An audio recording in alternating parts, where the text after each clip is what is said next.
Shukuur Warsame waxa uu ku dhashay degmada Buuluburde ee gobolka Hiiraan dabayaaqadii lixdamaadkii.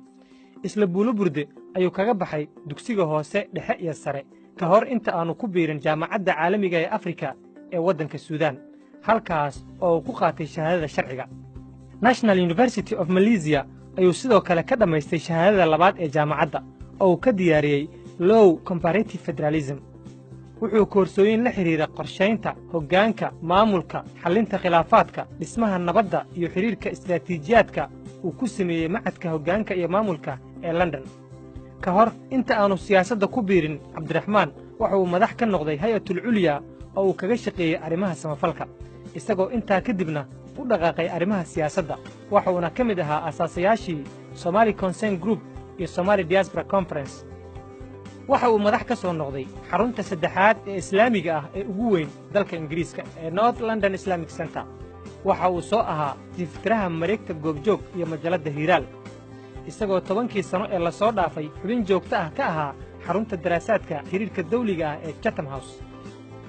waxyaabaha taariikhda galay ee Cabdiraxmaan lagu xusuusto waxaa ka mid ah gacantii uu ka geystay shirkii dib u heshiisiinta ee dawladdii kumeel gaarka ahayd iyo isbahaysiga dib u xoreynta Soomaaliya ee ka dhacay dalka Jabuuti sanadii 2009, isagoo madax u ahaa wafdigii isbahaysiga wadahadallada u qaabilsanaa, halkaas oo lagu dhisay dawlad midnimo qaran.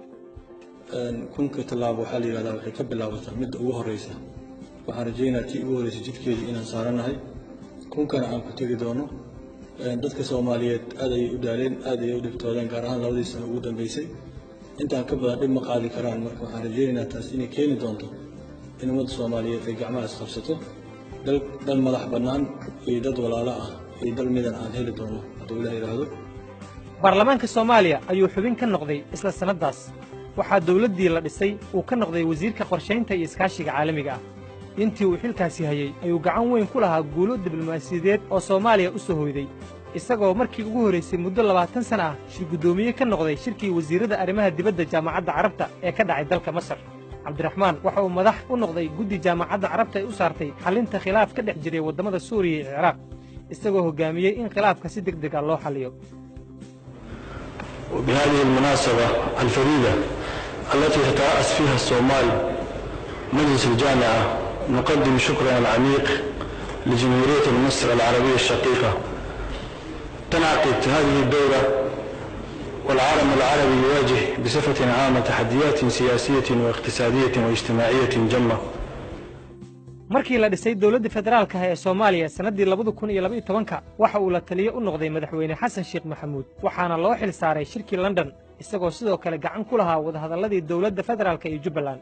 intaas kadib waxa uu la taliye sare oo arrimaha siyaasadda ah u noqday ergeyga gaarka ah ee xogayaha guud ee qaramada midoobay u qaabilsanaa iyo midka hadda u qaabilsan arrimaha Soomaaliya Ambassador Nicholas Kay iyo Michael Keaton, halkaas oo uu ergeyga kala shaqeeyay dhismaha dawlad goboleedyada iyo federaaleynta, dib u eegista dastuurka, diyaarinta hannaanka doorashooyinka iyo dejinta siyaasadaha amniga qaranka.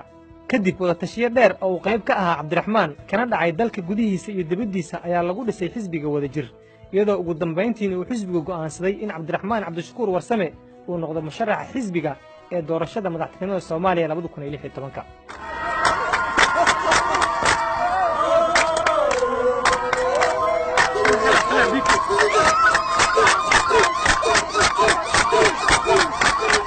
Cabdiraxmaan Cabdishakuur waa siyaasi aqoon, waya aragnimo iyo sooyaal siyaasadeed oo soo jireena leh, waa xog ogaal xaaladihii siyaasadeed ee uu dalku soo maray.